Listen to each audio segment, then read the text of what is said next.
This is the Shine On You Crazy Daisy podcast, and I'm your host, Trudy Simmons from the Daisy Chain Group, providing platforms for women entrepreneurs to be seen and heard. This platform is for women entrepreneurs that want to hear the real stories of what it takes to be yourself and run a business with all the different hats that you might have to wear. These are the stories of the tenacious, the rebellious, and the resilient women that are working towards the future that they want to build for themselves and their families.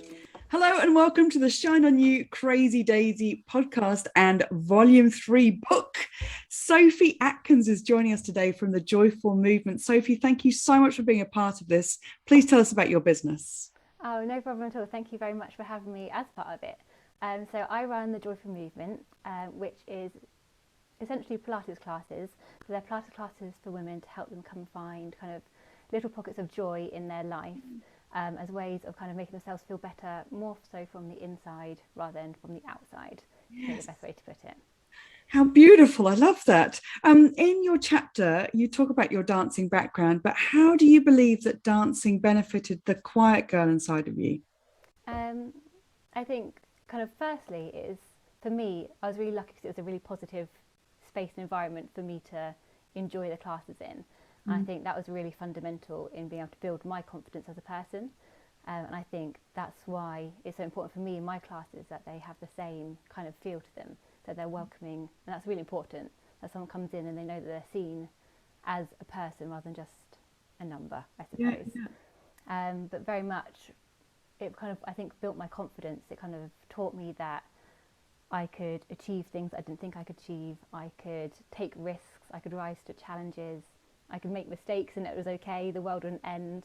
That kind of thing. I think probably without me really realising at the time, it probably gave me a lot of tools I could then use outside of that dance class into like everyday life, really. That's brilliant. I love that. You just never know where these spots of information and inspiration are going to come from that are going to help us in that way. But in knowing what you do, that quiet girl, the dancing, putting those things together, you wouldn't know that it builds your confidence and it gives you that sense of achievement. And I love it. That's really good.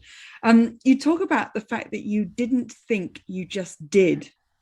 How has this thinking moved you through your business? It probably just makes me push myself into the unknown a little bit more.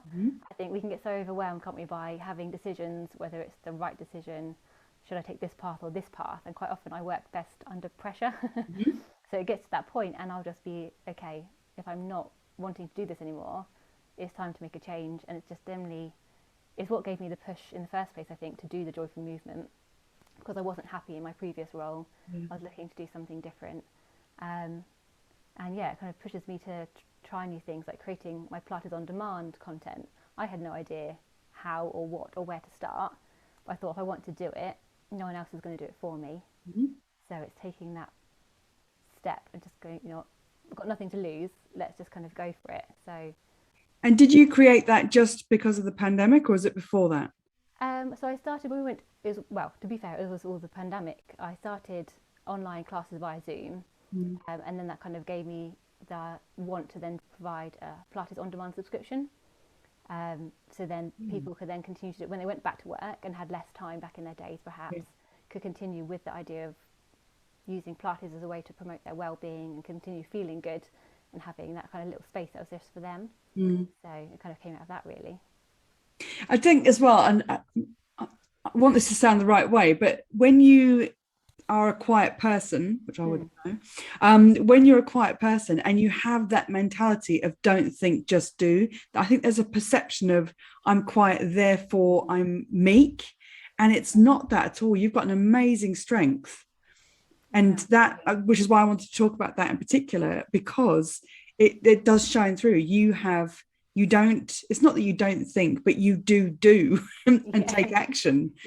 That's amazing in the way that you've done it and the growth that you've seen.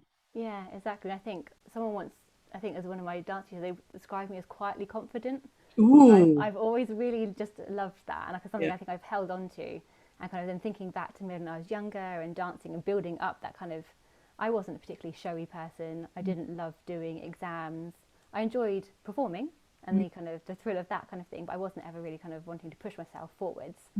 But so I think it was just an internal confidence, just knowing I could do it, and it was for me Yeah. rather than anybody else. Yeah. Definitely. How has movement helped you through grief and pain, and how can it help others? It's helped me massively. I think because it's just been, for me, it's always been my thing, and probably not until I kind of went through the difficult times when my dad wasn't very well, that I really realised how much of a difference it made to me. It's always been that thing. If I felt a little bit low, I'd go for a walk. I knew I could kind of, if I was feeling really low, go to a dance class, or when I started Pilates, it was a way just to insert some movement. And it's a way to, I think, for me, it's been a way for me to channel my emotions into something positive. So rather than letting them sit with me and kind of fester, it's a way for me to process them, I think. Yeah. And I think that's what I hope people will find when they come into my classes, because a lot of people do come in and they feel stressed. Some do come in for like physical reasons to improve strength and mobility, which is fantastic. That's really good. But other people come purely because of stress-related reasons or anxiety or just needing a bit of time for themselves.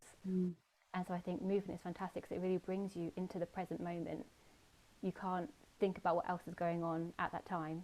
You're to be there, be yourself in that present moment. And I think it's a really good way then just to kind of channel your energies into something positive and be able to release and find a different headspace, perhaps. Yeah. 'Cause in the book, that really, the way that you wrote that bit of that you I think it was grief you were going through, and you went to a dance class, and in the way that you released it, like you threw your hands up in the air and the tears released, and you felt the energy moving through you, and it helped you so much to be able to deal with things. Yeah, absolutely. And I think that's just one of those kind of pivotal moments. I think I talk about a lot of moments, don't I, in my kind of chapter. But it wasn't really until I was looking back and reflecting when I was writing this chapter that I kind of realised how many moments there were. Yeah. And that was definitely one of those pivotal moments that I realised how much difference movement made.